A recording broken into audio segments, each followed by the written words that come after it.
한국에 유행했던 시리즈들이 많이 있습니다. 우리가 기억해 보면은 최불암 시리즈라는 게 있었어요. 그리고 또 뭐 창세 시리즈도 있고, 그 중에 한 가지가 뭐냐면 대책 없는 사람 시리즈가 있습니다. 한마디로 얘기하면 이런 거죠. 이런 사람은 도대체 대책이 없다. 이런 내용들인데, 그러면서 그 내용은 이런 겁니다. 어떤 사람이 대책이 없는가? 몽고 반점을 중국집이라고 우기는 사람. 이런 사람은 대책이 없다. 또 LA와 로스앤젤레스가 다른 곳이라고 우기는 사람이 있대요. 이런 사람 참 대책이 없다. 또요, 의학세 아시죠? 의학세. 의학세가 새 이름이라고 우기는 사람이 있대요. 제가 이야기를 하려고 하면서 걱정돼. 혹시 여러분 가운데도 그런 사람 분명히 있을 것 같아요. 노래 중에도 있잖아요. 우리나라 유행어. 아, 의학세 슬피우니 뭐 이런 노래가 있는데, 그러니까 여러분, 의학세는 원래 새 아닙니다. 정확하게 얘기하면 우리가 억새라고 하죠. 억새풀. 그런데 이 억새가 밤에 보면 이렇게 서로 착 움직이면서 서로 부딪히면서 소리가 나는 걸 가지고서 의학세가 슬피입니다. 풀입니다. 풀. 그런가 하면 또 대책 없는 사람은요, 컴퓨터 바이러스가 사람에게 전염이 된다고 또 우기는 그런 사람들도 있습니다. 그런데 이런 거는 그래도 괜찮아. 웃고 넘어갈 수 있는 얘기입니다. 진짜로 대책 없는 사람이 있어요. 그게 뭐냐면 사랑을 받고 있으면서도 사랑을 받는지 모르는 사람. 이런 사람은 정말 구제불능입니다. 얼마나 사랑하는데 사랑인지 몰라요. 캐스트웨이라고 하는 영화가 있습니다. 이 영화를 보면 두 남녀가 사랑을 합니다. 그리고 서로 약속을 하고 이제 결혼하기로 결혼 날짜를 잡았어요. 근데 그 중에 주인공 남자가 회사 일 때문에 출장을 가는데 이제 비행기를 타고서 출장을 가는데 그만 그 비행기가 추락사고가 납니다. 비행기 탔던 모든 사람들이 다 죽었습니다. 그런데 딱 한 사람, 오직 한 사람만 생명을 건지게 되었는데 바로 누가 생명을 건지게 됐냐면 그 남자 주인공 롤랜드라고 하는 그 주인공 남자입니다. 남태평양 한 무인도에 표류하게 됩니다. 그곳에서 물고기를 잡아먹고 과일을 따먹고 그렇게 바위 틈에서 4년간을 살았어요. 그가 4년간 그 무인도에서 버티면서 살 수 있었던 것은 바로 사랑하는 사람에 대한 그리움 때문에 그가 살 수 있었습니다.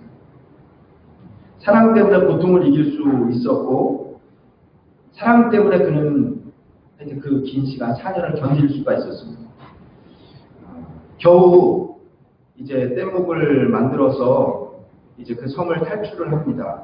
그러다가 지나가는 상선을 만나서 이제 구출됩니다. 그리고 그리운 고향으로 돌아왔어요. 고향으로 돌아와서 이제 사랑하는 약혼녀를 만날 생각을 하고, 그런데 고향에 돌아오니까 사랑하는 약혼녀가 이미 결혼을 해서 아이까지 낳았어요. 그러니까 그런 거죠. 소식도 없고 비행기는 추락했고 아마 죽었다고 그렇게 생각을 해서 이미 자기 자신은 장례식까지 다, 죽은 시체도 없는데 장례식까지 다 끝나버렸어요. 그 상황을 보고 이 주인공이 얼마나 답답하고 괴로웠겠어요. 그런데 그 사랑하는 사람, 그렇게 오랫동안 사랑하는 사람을 잃고 마음이 아프다가 이제 겨우 안정을 되찾아서 이렇게 살고 있는데 그 가정을 파괴할 수가 없잖아요. 그래서 이 사람이 조용히 이제 떠나갑니다. 물러납니다. 이제 그곳을 떠나가면서 넓은 광야 앞에 서 있습니다. 그리고 그 주인공 올랜드가 그렇게 얘기합니다. 나는 이제 어디로 가야 하나? 앞으로 가야 하나? 아니면 뒤로 가야 할까? 옆으로 오른쪽으로 가야 될까? 왼쪽으로 가야 될까? 광야 한가운데서 갈 길을 잃은 채 그 영화는 그렇게 끝이 납니다. 여러분, 무인도에서 4년간 그 고독과 가난과 배고픔과 그 고통 속에서, 어려움 속에서도 살 수 있었던 것은 사랑 때문입니다. 그런데 제일 마지막에 그 사랑을 잃어버린 주인공이 그럼 그 살아야 될 이유를 못 찾습니다. 목적을 잃어버립니다. 삶의 방향을 잃어버렸습니다. 그러니까 우리가 분명히 깨닫는 건 사랑은 생명입니다. 사랑은 생명. 오늘 본문은 성경은 분명히 우리에게 이야기를 합니다. 하나님은 사랑이시라 이렇게 말씀합니다.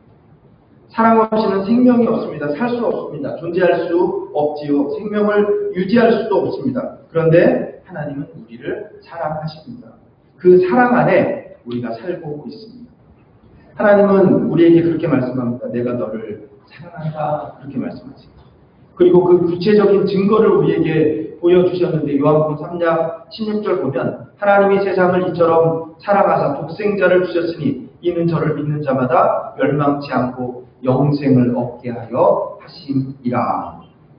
구체적인 사랑을 우리에게 말씀하십니다. 지금도 우리를 사랑하고 계시는데 그 증거가 바로 십자가입니다.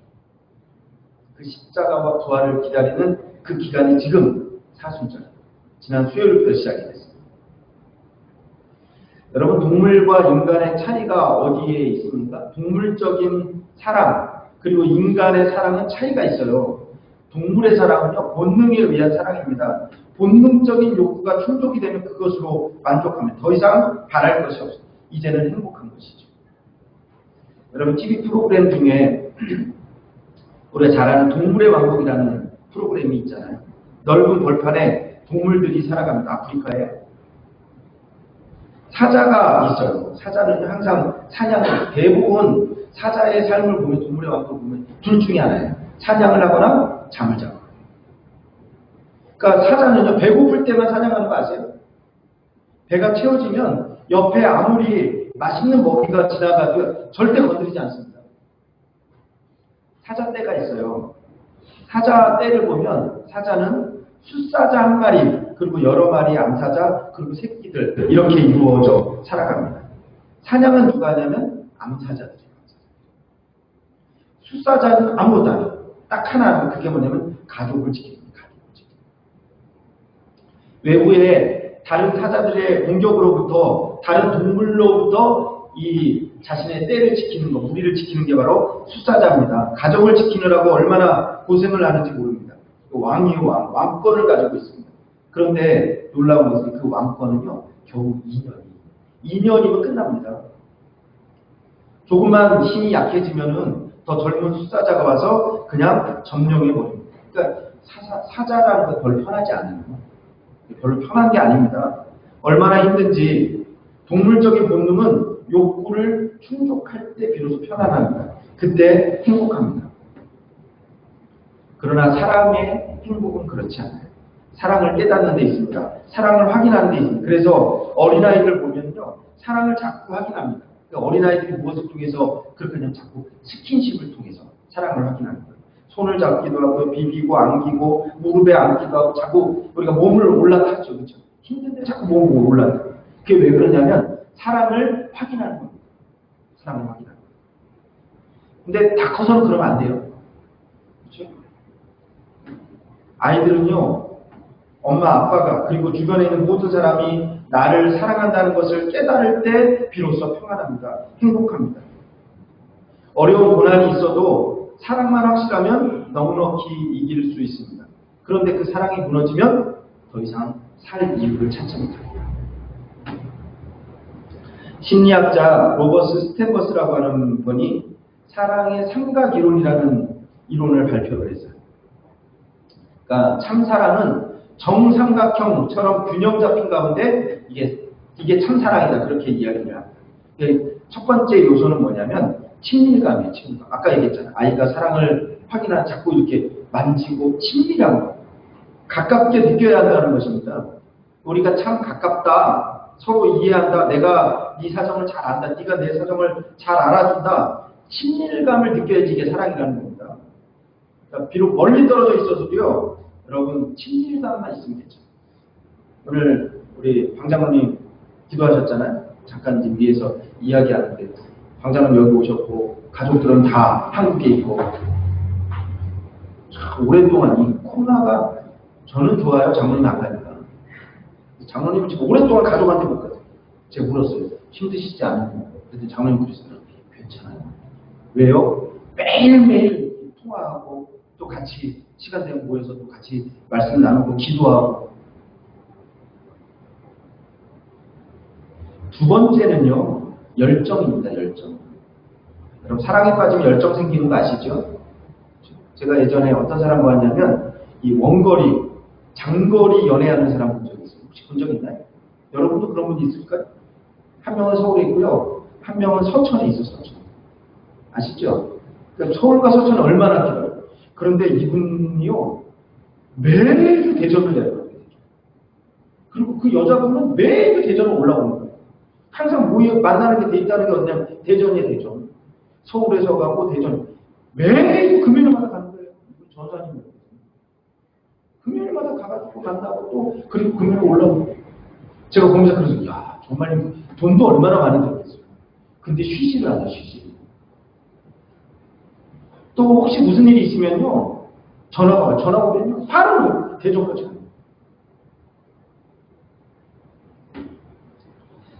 여러분 열정이 있습니다. 이게 없다면 그때는 좀 우리가 고민해 볼 필요가 있어요. 그렇죠? 세 번째 사랑에 분명히 필요한 요소가 있는데 그게 뭐냐면 약속과 책임입니다. 참사랑은 약속이 있고 또 그것을 책임지는 것. 약속이 확실하고 그 약속을 믿는 믿음이 있다면 그리고 그것을 책임을 진다면 그게 사랑이다. 이 세 가지 요소가 삼각형처럼 균형을 잘 이루어야지 이것이 참사랑이다 그렇게 이야기합니다. 그러니까 여러분 친밀감에만 사로잡히면 감상주의가 되는 겁니다. 또 이 열정에만 치우치면 이 욕망에 사로잡힌 그런 사랑이 돼요. 정신 못 차립니다. 또 약속과 책임만 너무 치우치게 되면 이 사람은 아주 메마른 사람 그렇게 우리가 이야기해요. 그러니까 이 세 가지 요소는요 잘 균형을 이루어야 돼요. 생각해보세요. 그래야 비로소 참사랑이 된다 그렇게 이야기를 합니다. 오늘 본문 말씀에 보면 요한사도는 이렇게 단언합니다. 하나님은 사랑이시라. 여러분 하나님의 사랑이 어떤 사랑입니까? 로마서 5장 6절에서 8절 말씀에 보면 이렇게 또 기록하죠. 우리가 아직 연약할 때 기약대로 그리스도께서 경건치 않은 자를 위하여 죽으셨도다. 의인을 위하여 죽는 자가 쉽지 않고 선인을 위하여 용감히 죽는 자가 혹 있거니와 우리가 아직 죄인 되었을 때 그리스도께서 우리를 위하여 죽으심으로 하나님께서 우리에게 대한 자기의 사랑을 확증하셨느니라. 내가 연약할 때 그리스도께서 나를 위해서 죽으셨습니다. 내가 죄인 되었을 때에 그리스도께서 나를 위해서 죽으셨습니다. 그러므로 하나님의 사랑을 확증하셨습니다. 때가 되게 중요한 거예요. 내가 연약할 때, 내가 죄인 되었을 때, 내가 하나님과 원수가 되었을 때에 그때에 벌써 하나님은 나를 사랑하셨다. 성경은 그렇게 얘기합니다. 여러분 우리가 가끔 착각할 때가 있어요. 내가 하나님께 나왔다고 해서 내가 사랑을 받는 거 아닙니다. 아세요? 내가 의롭게 살고 내가 선하게 살아서 내가 봉사를 잘해서 그래서 사랑을 받는 것 절대로 아닙니다. 그러니까 하나님의 사랑은요 보상적인 차원의 사랑이 아닙니다. 그건 우리의 오해예요, 오해. 참사랑은 그런 것 아닙니다. 분명히 우리가 아직 죄인 되었습니다. 우리가 아직 연약할 때. 에베소 2장 8절 9절 제가 성경을 읽으면서 제일 좋아하는 성경 구절이기도 하고 제일 중요한 성경 구절 중에 하나인데 우리의 구원에 대해서 그렇게 말씀을 합니다. 우리가 어떻게 구원을 받았는가 그렇게 이야기해요. 너희는 그 은혜에 의하여 믿음으로 말미암아 구원을 받았으니 이것은 너희에게서 난 것이 아니오 하나님의 선물이라. 행위에서 난 것이 아니니 이는 누구든지 자랑하지 못하게 합니다.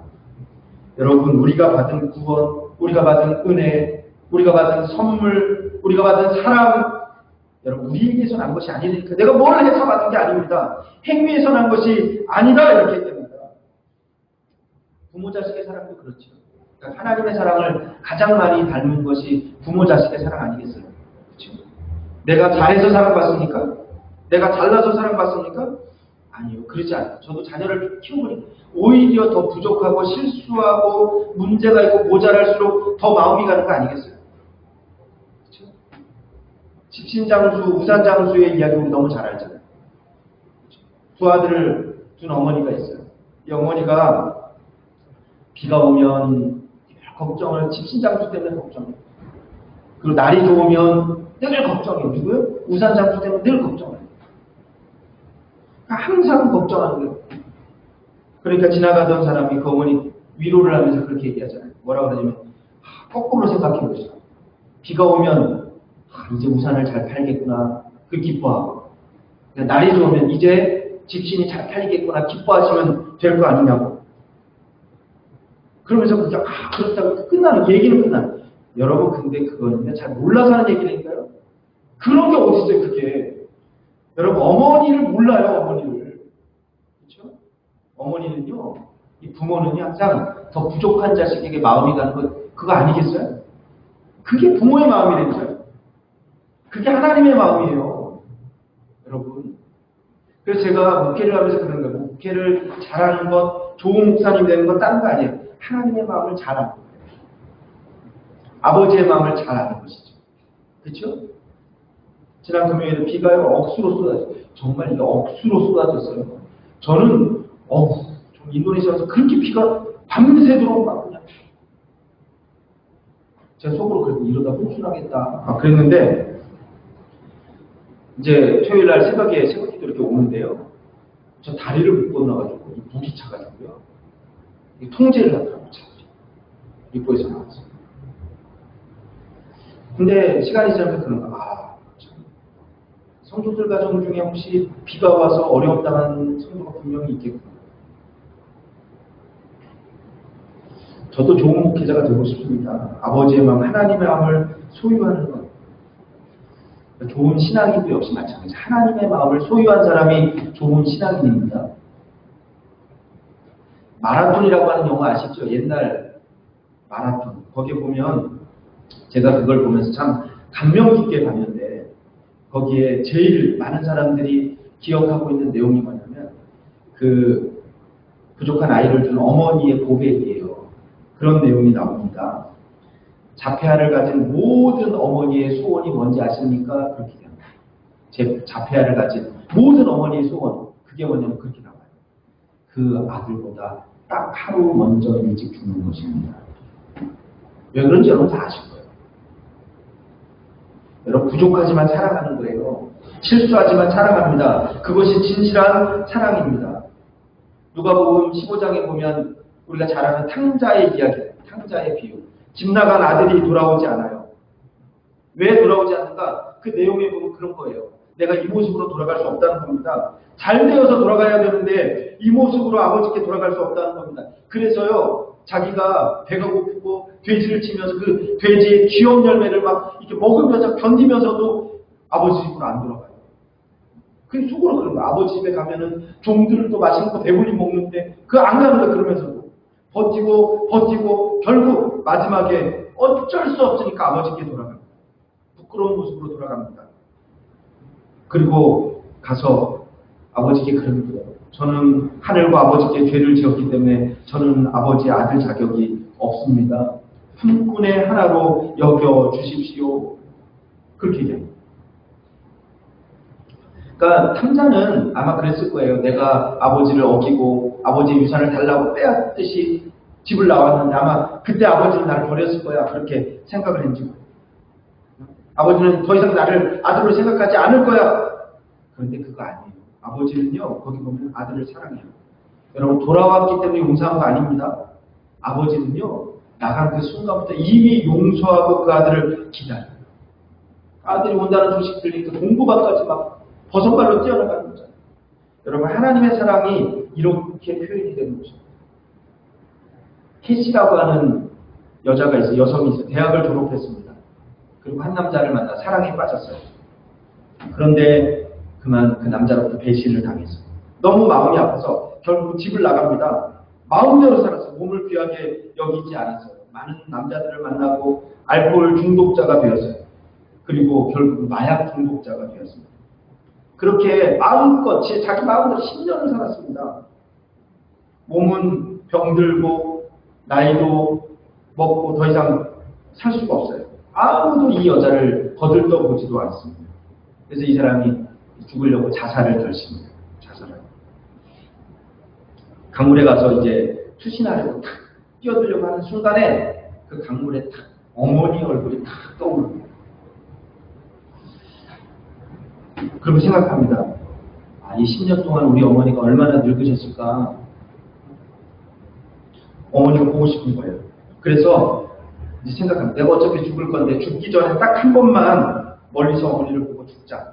어차피 난 죽을 거를, 난 어차피 결심을 했으니까 죽는 거 뭐 바쁜 것도 아니고 어머니 얼굴 한번 보고 그렇게 죽자. 그래서요, 이제 고향 집으로 가는 거예요. 근데 낮에 가면 사람들을 만날까봐, 부딪힐까봐 이게 좀 걱정이 되니까 밤에, 아무도 없는 캄캄한 밤에 고향으로 집으로 갑니다. 그런데 집에 가니까요, 캄캄한 밤인데요, 대낮처럼 환하게 다 그냥 불을 켜놓은 거예요, 다. 그러니까 속으로, 오늘 우리 집에서 무슨 행사가 파티가 있었나?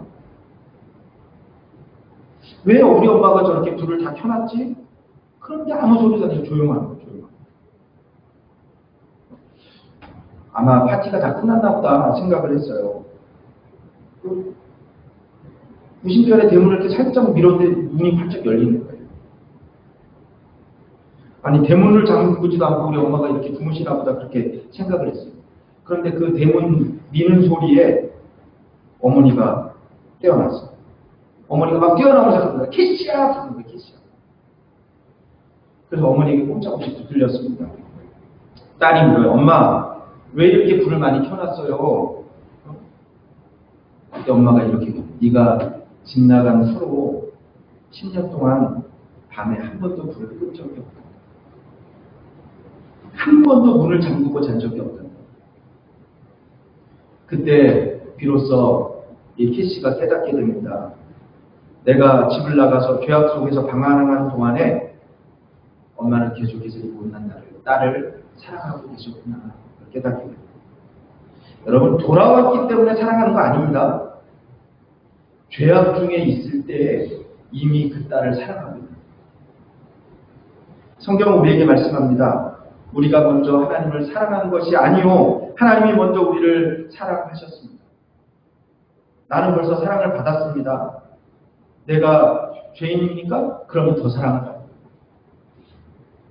내가 병들었어요? 여러분, 더 많이 사랑을 받은 것입니다.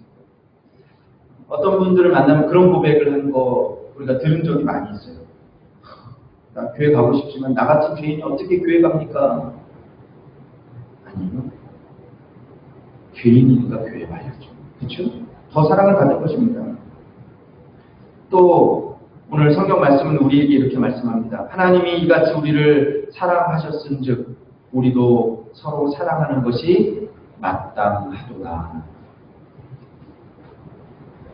예수님이 그렇게 말씀하세요. 내가 너희를 사랑한 것 같이 너희도 서로 사랑하라. 할렐루야. 네. 우리가 그렇게 사랑할 수 있는 그런 귀한 공동체가 되기를 간절히 소원합니다. 네. 다시 한번 기도하겠습니다.